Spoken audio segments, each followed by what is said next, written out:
के नेतृत्व में 140 करोड़ भारतवासी मिलकर देश को विकसित भारत बनाने में जुटे हैं।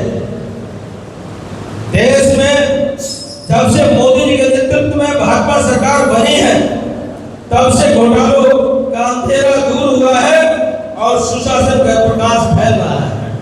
मुझे याद है कि जब 2004 से 2014 तक मनमोहन जी की सरकार थी, तो आप ही लोग के माध्यम से, चाहे प्रिंट मीडिया हो चाहे इलेक्ट्रॉनिक मीडिया हो, आए दिन हम लोग जब टीवी या पेपर पढ़ने के लिए बैठते थे तो निश्चित रूप से उस सरकार की, मनमोहन जी की सरकार की घोटाला को उजागर जरूर मिलता था। लेकिन 11 साल आज पूरा करने के बाद भी हम दावे के साथ कह सकते हैं कि पूरी ईमानदारी के साथ आत्मनिर्भर बनाने में, विकसित भारत बनाने में आदरणीय मोदी जी का टीम बड़ी मजबूती से काम कर रहा है और किसी पर आज तक दाग नहीं लगा।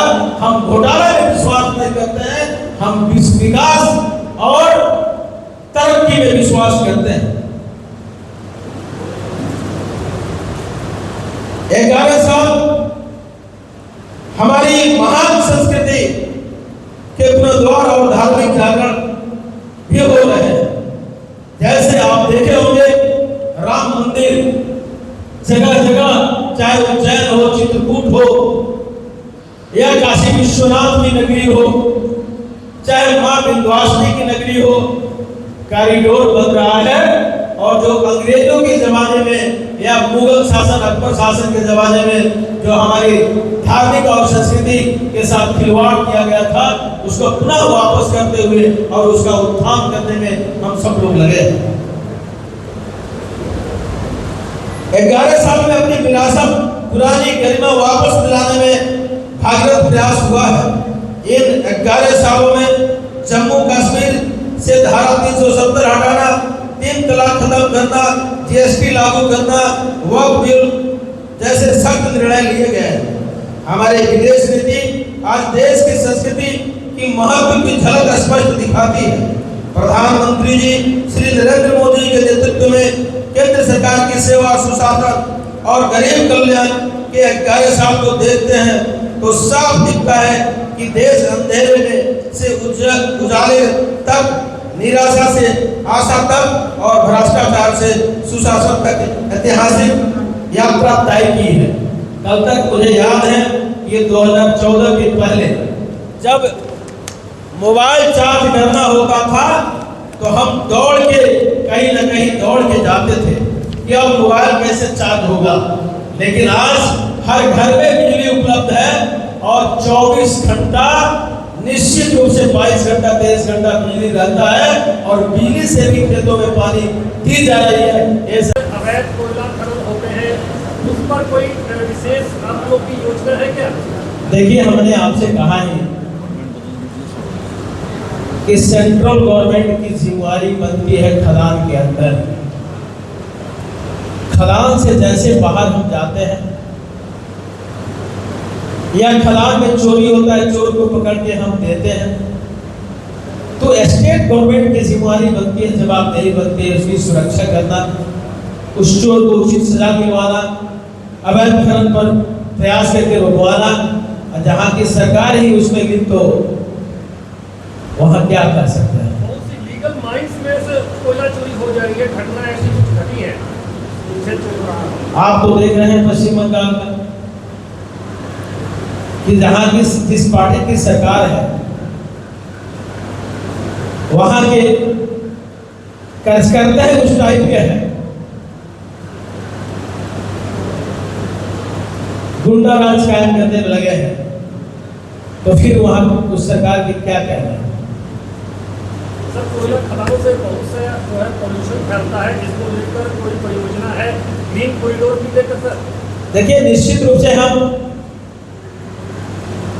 जितना हो सकता है प्रदूषण को कंट्रोल करने में हम लोग लगे हैं।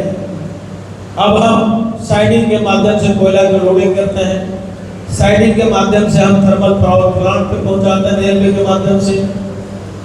मेरी कोशिश है और सरकार की कोशिश है कि जितना जल्द हो सके कि हम अधिक से अधिक रेल से कोयला को उठाव करें और जितना जंगल हम लगा सकते हैं, पेड़ पौधा लगा सकते हैं, इस पर निश्चित रूप से सरकार आए दिन काम कर रही है और आगे भी करती रहेगी। विधानसभा में दीदी ने बोले हैं कि बेलगांव जो है इंटेलिजेंस फेल्योर है, इसीलिए ये घटना है। क्या बोले? विधानसभा लोगों को रोजगार देने का काम करता है, सरकार उसके पीछे खड़ी है और सरकारी नौकरी तो हम दे ही रहे हैं, लेकिन अपने पैरों पे भी खड़ा होने के लिए स्टार्टअप इंडिया के माध्यम से, भारत सरकार मुद्रा बैंक की योजना के माध्यम से उसके साथ कदम में कदम मिलाकर चल रहा है। आने वाला विधानसभा चुनाव में आपका लक्ष्य क्या होगा? वह पॉइंट ऑफ व्यू क्या रहेगा? आपको याद होगा कि महाराष्ट्र में हमने सरकार बनाया, आपको याद होगा कि हरियाणा में भी हमने सरकार बनाया, याद होगा कि दीदी की तरह ही केजरीवाल साहब बोलते थे दिल्ली में, और केजरीवाल साहब गए और भारतीय जनता पार्टी आज वहां सरकार चला रही है। निश्चित रूप से 2026 में भारतीय जनता पार्टी की सरकार होगी और विकास ही हमारा मुद्दा होगा। इसी मुद्दा पे हम चुनाव लड़ेंगे। कोल मिनिस्टर होने के नाते यहाँ पर एक रानीगंज रिहैबिलिटेशन प्रोजेक्ट था, जहाँ पर वो अभी तक नहीं हुआ। इस सब स्टेट गवर्नमेंट का मामला बनता है। कोल इंडिया और स्टेट गवर्नमेंट दोनों का। मैं तो बोल रहा हूँ ना कि कोल इंडिया केवल धन देता है, स्टेट गवर्नमेंट की जिम्मेवारी बनती है कि उसको पुनः स्थापित करें, विस्थापित करें। स्टेट गवर्नमेंट की जिम्मेवारी बनती है, स्टेट गवर्नमेंट इस बिंदु पर फेल है। उनको कहना है कि आप लोग फंड नहीं दे रहे हो। कहने के लिए तो कुछ भी कह सकती है दीदी, और उनकी बात क्या करेंगे? हम बिहार में लालू जी की बात क्या करेंगे? हम उत्तर प्रदेश में अखिलेश जी की बात क्या करेंगे? यहाँ गंबुआ भतीजा में लड़ाई है कि अगला चीफ मिनिस्टर कौन बनेगा। बिहार में दोनों भाई के बीच लड़ाई है और उत्तर प्रदेश में चाचा भतीजा के बीच लड़ाई है कि कौन मुख्यमंत्री बनेगा।